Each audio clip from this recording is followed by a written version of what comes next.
is Chris from ChristopherHole.com. Today I'm going to be talking to you about how do food manufacturers calculate the calorie count of packaged foods. Now it's quite a wordy title. It comes from an article by Scientific American, which is a famous magazine website which shares a lot of information on a variety of subjects, and nutrition is one of them. And the reason for sharing this information is working in the fitness industry. I come across a lot of professionals, be it personal trainers, be it physiotherapists, be it nutritionists, be it dietitians, be it anyone really working in the health and fitness industry that has an opinion on nutrition or diet, and they talk about calories a lot and the importance of eating certain macronutrients in certain volumes, and it's always sort of sat slightly uncomfortable with me with regards to, certainly with regards to the macronutrients. The total calorie value I can understand, but as we sort of talk about in this video, we'll find out that there are certain flaws in the whole system in itself. So there is a sort of a big myth around calories. I do sort of understand why people use it. Having a number to be able to quantify an amount of food and then reducing that number, and then for example reducing that amount of food, that's useful. When we start to talk about the macronutrients themselves, then it starts to become a little bit on the subjective side, and I'll explain what that means in a second. So I'm gonna read a couple of excerpts from the article, and it will hopefully just bring a little bit more objectivity to the whole subject of calories. Now, the first bit I'm going to read is about what they're based on and how they were sort of founded, if you will.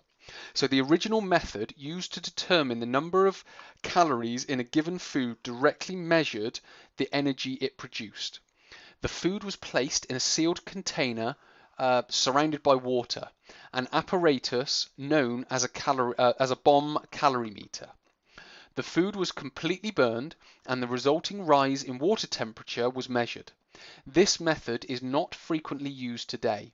So when this whole calorie investigation came out, they would burn the food down, they would measure the temperature, and they would say that amount of food has that amount of calories in it. So what they were then doing is they then took an average of all the different foods, and that's how they came up with 4 calories per gram of carbohydrates, 4 calories per gram of protein, and 4 calories per gram of 9 calories per gram of fats. So first of all, though that 4, 4, and 9 calories per gram is based on an average, so it's not every single piece of food. Some foods were higher, some foods were lower, but the average was 4, 4, and 9. So again, yes, great, it gives us a ballpark figure, but it's not a specific number. Then we come on to the Nutrition Labeling and Education Act of 1990 currently dictates what information is presented on food labels. This requires that calorie levels placed on a packaged food be calculated from the food components, i.e. carbohydrates, fats, proteins. According to the National Data Lab, most of calorie values in the USDA and food industry tables are based on an indirect calorie estimation made using the so-called Atwater system. In this system, calories are not determined directly by burning the foods. Instead, the total caloric value is calculated by adding up the calories provided by the energy-containing nutrients, protein, fats, carbohydrate, fat, and alcohol, because carbohydrates contain some fiber that is not digested and utilized by the body. The fiber component is usually subtracted from the total carbohydrate before calculating the calories. So it all sounds a little bit wordy. You can re-listen to that bit and understand it a little bit better possibly, but essentially the 4, 4, and 9 is based on an estimation, or sorry, not an estimation, an average, and then an estimated value if we take a food product which has all the carbohydrates, the fats, and the proteins.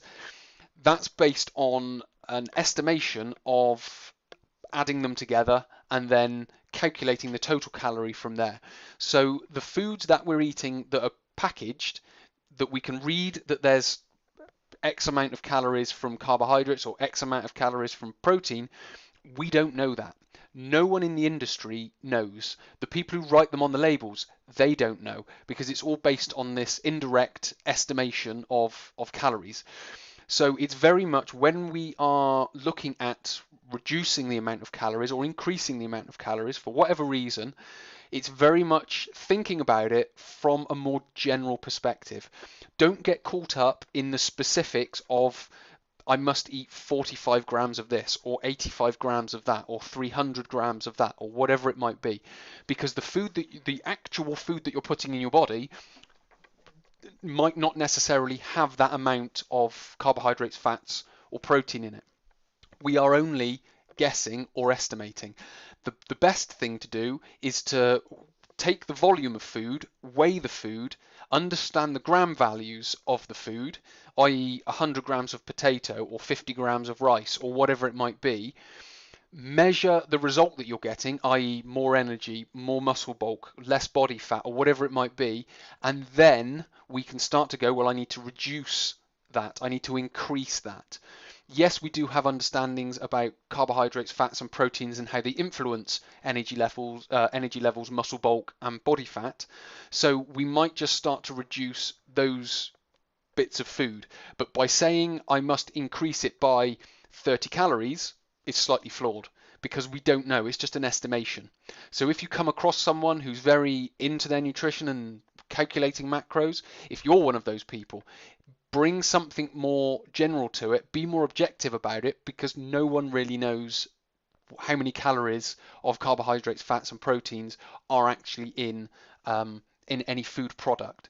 So I guess to summarize, use this this information as just education. Just take the information, read around it, digest it, think about it, and then start to adjust how you practice your food intake accordingly. So hopefully that's been helpful. Many thanks for listening. My name is Chris from ChristopherHole.com. I will speak to you in a future video.